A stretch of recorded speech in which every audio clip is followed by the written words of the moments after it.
Or face water shedding. That's the word from Minister Lindiwe Sisulu. As most of South Africa, except for Cape Town, dries up amid a heat wave and low rainfall. Sisulu, the Minister of Human Settlements, Water and Sanitation, briefed the media about her department's way forward. Ofentse Setimo joins us now to tell us more. So, Ofentse, let's just talk about the broad view that the Minister gave of just how imminent Day Zero is in Johannesburg. At some point it was spoken about earlier this year. Will it come to that? Thank you very much, Tepiso, and a good evening to your viewers. So basically, I need to clarify something.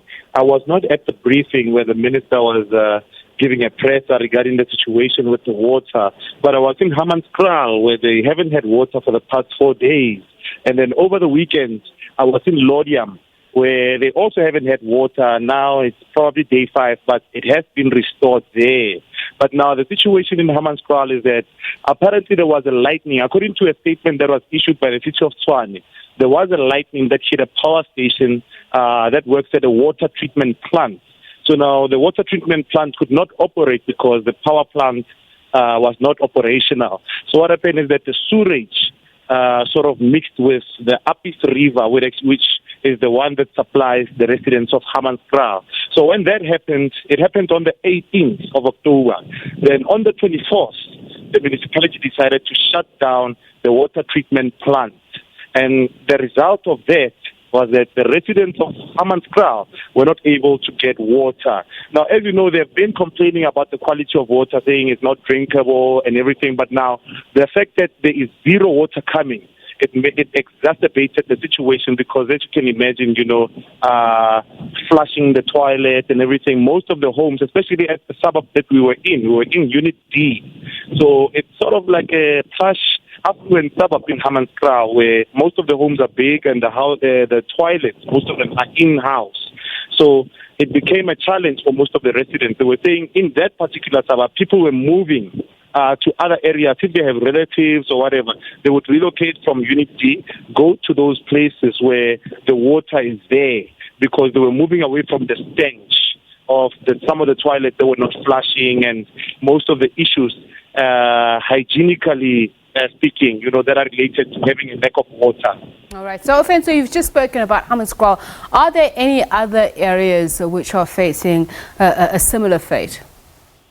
Well, the situation was different in Lodium because in Lodium the issue was that there's a lot of heat waves and people are consuming a lot of water.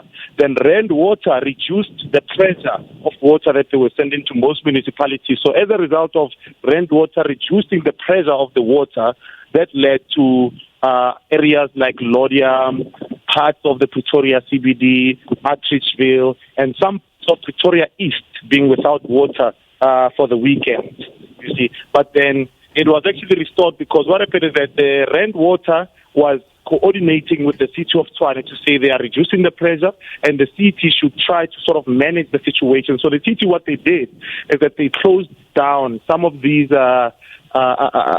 channels through which water is able to be supplied to most of these areas so that the water can actually, there can be a certain percentage of water within the dams before they can open up for most of these areas.